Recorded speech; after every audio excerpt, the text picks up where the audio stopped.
കഴിഞ്ഞ ക്ലാസ്സിൽ വേരിയബിൾ വെച്ചുള്ള അഡീഷനും സബ്ട്രാക്ഷനും നമ്മൾ പഠിച്ചു. അതിൽ ഒരേ വേരിയബിളിൻ്റെ പവർ സെയിം വരുന്നത് ചെയ്യാനാണ് നമ്മൾ കഴിഞ്ഞ ക്ലാസ്സിൽ പഠിച്ചത്. അത് കാണാത്തവർ മുഴുവനായും ആ വീഡിയോ കണ്ട ശേഷം മാത്രമേ ഇത് കാണുക. അപ്പോൾ ഇതിനകത്ത് സോൾവ് ചെയ്യാനായിട്ട് ഇങ്ങനെ ഒരു ക്വസ്റ്റ്യൻ PSC പരീക്ഷയ്ക്ക് ചിലപ്പം ചോദിച്ചെന്ന് വരാം. അപ്പോൾ ഇതെങ്ങനെ സോൾവ് ചെയ്യുന്നത് വെച്ചാൽ വേറെ ഒന്നും ചെയ്യേണ്ട കാര്യമില്ല. ഇതിനെ രണ്ട് പാർട്ടാക്കി അങ്ങ് മാറ്റുക, രണ്ട് പാർട്ടായിട്ട് അങ്ങ് ചിന്തിക്കുക. ഇതിനകത്ത് 2x² + 4x³ ആണ് കണ്ടോ. നമ്മൾ ഈ 2നെ 4നെ നമ്മൾ എന്ത് ചെയ്യണം, മാറ്റണം. മാറ്റുന്നത് എങ്ങനെയാണ്?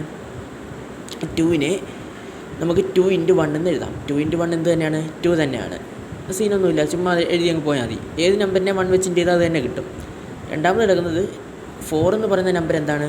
2 × 2 ആണ് 4. അതായത് ഇവിടെ കിടക്കുന്ന നമ്പർ വെച്ച് തന്നെ നമ്മൾ ഈ 4നെയും ആ മറ്റേ നമ്പറിനെ മാറ്റാൻ ശ്രമിക്കുക. ഓക്കെ, അപ്പോൾ നമുക്കിനി എന്ത് ചെയ്യാം? ഈ 2 എന്ന് പറയുന്ന നമ്പറിന് പകരം 2 × 1 എന്നും എഴുതാം. 2 × 1 എന്ന് എഴുതാനും എഴുതിയില്ലെങ്കിലും സാരമില്ല, 2 തന്നെയാണ് കിട്ടുന്നത്. ഇനി 4 എന്ന് പറയുന്ന നമ്പർ, എപ്പോഴും വലിയ നമ്പറിനെ വേണം മാറ്റാൻ കേട്ടോ. 4 എന്ന് പറയുന്ന നമ്പറിനെ നമുക്ക് എങ്ങനെ എഴുതാം? 2 × 2 എന്നും എഴുതാം. ഓക്കെ ആണല്ലോ. ഞാൻ ഫസ്റ്റ് സ്റ്റെപ്പിൽ ഞാൻ തൽക്കാലം x² അങ്ങ് മാറ്റിയിട്ടുണ്ട്. 2 അതേപടി എഴുതുക. x² എനിക്ക് x × x എന്ന് എഴുതാം. x × x എന്ന് പറയുന്നതാണ് എന്ത്? x². x³ എന്ന് പറഞ്ഞാലോ x × x × x. x⁴ ആയിരുന്നെങ്കിലോ 4 തവണ എഴുതി ഗുണിക്കും. ഓക്കെ, അപ്പോൾ 2 × x² പകരം നമുക്ക് എന്തെഴുതാം? x × x എന്ന് എഴുതാം. അതുപോലെ തന്നെ 4 എടുത്ത് എഴുതി. x³ പകരം x × x × x എന്ന് പറഞ്ഞ് എഴുതി. ഇനി നമ്മൾ ഈ പ്ലസ്സിന് അപ്പുറം ഇപ്പുറം രണ്ട് പാർട്ടായിട്ടാണെന്ന് പറഞ്ഞല്ലോ. അത് കഴിഞ്ഞ ശേഷം നമ്മളിതാ 2 × x × x എന്ന് പറഞ്ഞ് എഴുതി. ഇനി 4നെ നമ്മൾ മുമ്പേ പറഞ്ഞതുപോലെ 2 × 2 എന്ന് പറഞ്ഞെഴുതി. വീണ്ടും x 3 എടുത്ത് മൾട്ടിപ്ലൈ ചെയ്ത് ഇവിടെ എഴുതി. ഇനി നമ്മൾ ഈ പ്ലസ്സിന് അപ്പുറം ഇപ്പുറം ഒരുപോലെ നമുക്ക് സെലക്ട് ചെയ്തെടുക്കാൻ പറ്റുന്ന ആരൊക്കെയുണ്ട്? അപ്പോൾ എക്സിന് അപ്പുറം ഇപ്പുറം ആരൊക്കെയുണ്ട്? ഒരേപോലെ 2 ഉണ്ട്. ആ ഒരു 2നെയും എടുത്തെഴുതി. അത് കഴിഞ്ഞ ശേഷം ഇവിടെ 2 എക്സുകൾ കിടക്കുന്നത്. ആ 2 എക്സുകളെ ഒരേ സമയം നമുക്ക് പുറത്തെടുക്കാൻ പറ്റും. അത് കഴിഞ്ഞ ശേഷം നമ്മൾ ഇവിടെ നിന്ന് എല്ലാ ബ്രാക്കറ്റ് ഇങ്ങോട്ട് എടുക്കും. ഇവിടെ നിന്ന് എല്ലാത്തിനെയും നമ്മൾ പുറത്തെടുത്തല്ലോ. അവിടെ പിന്നെ ആരുമില്ല. അവിടെ 0 എന്ന് എഴുതി വെക്കരുത്. ആരും ഇല്ലെങ്കിലും അവിടെ 1 ഉണ്ട് എന്നുള്ള കാര്യം ഓർക്കുക. എപ്പോഴും ആ റൂള് മനസ്സിലാക്കി വെക്കുക. ആരും അവിടെ ഇല്ലെങ്കിൽ അവിടെ ആരുണ്ട്? 1 ഉണ്ട് എന്നുള്ള കാര്യം മനസ്സിലാക്കി വെക്കുക. ഓക്കെ ആണല്ലോ. ഇനി 2 × x × x എന്ന് പറഞ്ഞെഴുതി. അത് കഴിഞ്ഞ ശേഷം എന്തുവാ? 2ൽ നിന്നും കോമൺ എടുത്ത കാര്യമാണ് പറയുന്നത്. 2ൽ നിന്നും 2 ഉണ്ട്, അതിഞ്ഞെടുത്തു. പിന്നെ x × x ഉണ്ട് 2ൽ നിന്നും, അതും ഇഞ്ഞെടുത്തു. പിന്നെ ആരുണ്ട് ഇവിടെ? ആരുമില്ല. അപ്പോഴവിടെ 1 ഉണ്ടെന്നാണ് അർത്ഥം. പിന്നെ പ്ലസ് ഇട്ടു. പിന്നെ എന്താ ചെയ്യേണ്ടത്? നമ്മൾ ബാക്കി എടുക്കാത്ത കാര്യങ്ങൾ വേണം ഈ ബ്രാക്കറ്റിൽ എഴുതാൻ. ഏതൊക്കെയാണ്?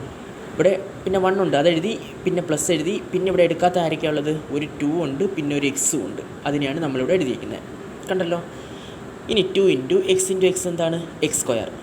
ഇനി ബ്രാക്കറ്റ് ഇട്ടിട്ട് ഇവിടെ ഒരു ഇൻറ്റു ചിഹ്നം ഉണ്ടെന്നാണ് മനസ്സിലാക്കേണ്ടത് കേട്ടോ. പിന്നെ അത് അതേപടി എഴുതുക. 1 + എന്തുവാ? 2x. അപ്പോൾ ഇവിടെ മാത്രമേ ഒന്ന് ശ്രദ്ധിക്കാനുള്ളൂ. പ്ലസ് ഇട്ടിട്ട് എന്ത് ചെയ്യുക? നമ്മൾ ഒരേപോലെ ഉള്ളതിനെ ഒരേ സമയം നമ്മൾ ബ്രാക്കറ്റിന് പുറത്തെടുക്കുക. എന്നിട്ട് ബ്രാക്കറ്റ് ഇട്ടിട്ട് ബാക്കി ഉള്ളത് ബ്രാക്കറ്റിന് പുറത്തെടുക്കാത്ത ആരൊക്കെയാണോ ഉള്ളത് അവരെ എന്ത് ചെയ്യുക? ബ്രാക്കറ്റിനകത്ത് എഴുതുക. ഇതേപോലെ കുറച്ച് പ്രോബ്ലംസ് ചെയ്യുമ്പോൾ മനസ്സിലാവുന്നതാണ്. ഒരു ക്വസ്റ്റ്യൻ കൂടെ ശ്രദ്ധിക്കേ. 4x⁵5 + 6x⁷7. ഈ 4നെ ഞാൻ അങ്ങ് മാറ്റി 2 × 2 എന്ന് എഴുതാം. x⁵5നെ 5 തവണ എഴുതി ഗുണിക്കണം. അതിന് സ്ഥലമില്ല. നമ്മൾ ഇത് മനസ്സിലും കൂടെ ചെറുതായിട്ട് ചിന്തിച്ച് ചെയ്യണം. കാരണം വലിയ നമ്പറൊക്കെ വന്നാൽ നമ്മൾ 5 തവണ 50 തവണ ഒന്നും എഴുതൊക്കെ നടക്കത്തില്ല. അപ്പോൾ ഇവിടെ x എത്ര ഉണ്ട്? 5 തവണ ഇതേപോലെ എഴുതി ഗുണിച്ചിട്ടുണ്ടെന്ന് ഓർക്കുക. പ്ലസ് 6നെ മാറ്റണം. എങ്ങനെ? ഇവിടെ കിടക്കുന്ന നമ്പർ വെച്ച് തന്നെ 6നെ മാറ്റാൻ ശ്രമിക്കണം. 2 × 3 കണ്ടോ? 2 ഒരുപോലെ വന്നത് കണ്ടോ? ഇവിടെ കിടക്കുന്ന നമ്പർ വെച്ച് ചെറിയ നമ്പറിനെ വരുന്ന രീതിയിൽ, ചെറിയ നമ്പറിൻ്റെ മാറ്റിയ നമ്പറിൽ വരുന്ന രീതിയിൽ തന്നെ ഈ വലിയ നമ്പറിനെ മാറ്റുക. ഒന്നുകൂടെ പറയാം. ചെറിയ നമ്പറിനെ നമ്മൾ മാറ്റി ആ നമ്പർ വെച്ച് തന്നെ വലിയ നമ്പറിനെ എന്ത് ചെയ്യുക? മാറ്റുക. ഇപ്പോൾ 6നെ 2 × 3 എന്ന് എഴുതി. x⁻7 എഴുതി. ഇവിടെ പ്ലസ്സിന് അപ്പുറം ഇപ്പുറം ഒരുപോലെ ആരുണ്ട്? ഒരു 2 ഉണ്ട്. ആ 2 പുറത്തെടുത്തു. ഇനി ഇവിടെ 2ഉം ഇവിടെ 3ആണ്. അതുകൊണ്ട് നമുക്കതൊന്നും എടുക്കാൻ പറ്റത്തില്ല. ഇവിടെ എത്ര എണ്ണം ഉണ്ട്? x 5 എണ്ണം ഉണ്ട്. x × x × x × x × x എന്ന് പറഞ്ഞാൽ 5 എണ്ണം ഉണ്ട്. ഇവിടെയോ x × x × x × x എന്ന് പറഞ്ഞ് 7 എണ്ണം ഉണ്ട്. അപ്പോൾ ഇവിടത്തെ 5 എണ്ണവും ഇവിടുത്തെ 5 എണ്ണവും ഒരേ സമയം നമുക്ക് പുറത്തെടുക്കാം. അത് കഴിഞ്ഞ ശേഷം നമ്മൾ ബ്രാക്കറ്റ് ഇട്ടിട്ട് ഇനി പുറത്തെടുക്കാത്ത കാര്യങ്ങൾ എടുത്തെഴുതണം. ഏതൊക്കെയാണ്? ഒരു 2 ഉണ്ട്. പിന്നെ വേറെ ഒന്നുമില്ലല്ലോ. 2നെ എടുത്ത് കഴിഞ്ഞു. ഇപ്പോഴത്തെ 2നെ ഓൾറെഡി എടുത്ത് കഴിഞ്ഞു. പിന്നെ x⁵5 മുഴുവനായി ഇഞ്ഞെടുത്തു. ഇവിടെ നിന്ന് ഇഞ്ഞെടുത്തു. ഇവിടെ 2 എണ്ണം ശേഷിക്കുന്നുണ്ട്. അത് പിന്നെ അതിലേക്ക് വരുന്നുണ്ട്. അപ്പോൾ നമ്മൾ ഏതൊക്കെ എടുത്തു? 2 എടുത്തു. പിന്നെ x⁵5 2 നിന്നും എടുത്തു. ഇനി ബ്രാക്കറ്റ് ഇട്ടിട്ട് ഇവിടെ ആരുണ്ട്? 2 മാത്രമുണ്ട്. പിന്നെ പ്ലസ് ഇട്ടിട്ട് ഇനി ആരുണ്ട് ഇവിടെ എടുക്കാനായിട്ട്? 3 ഉണ്ട്. പിന്നെ ഇവിടെ 2 എണ്ണം ശേഷിക്കുന്നില്ലയോ? ഇവിടെ നിന്നും വലിയ 5 എണ്ണം ഒരേ സമയം എടുത്തത്. അപ്പോൾ ആ ഒരെണ്ണം ഇനി നമുക്ക് ശേഷിക്കുന്നുണ്ട്. 2 എണ്ണം ശേഷിക്കുന്നുണ്ട്. അതിനെ x² എന്ന് പറഞ്ഞ് എഴുതുന്നു. ഇതിനെ ഒന്നും കൂടെ ഒന്ന് റീഅറേഞ്ച് ചെയ്യും. 2x⁵ 5 ഇൻറ്റു എന്താണ് 2 + 3x² എന്ന് പറഞ്ഞ് എഴുതി നിർത്തുന്നു.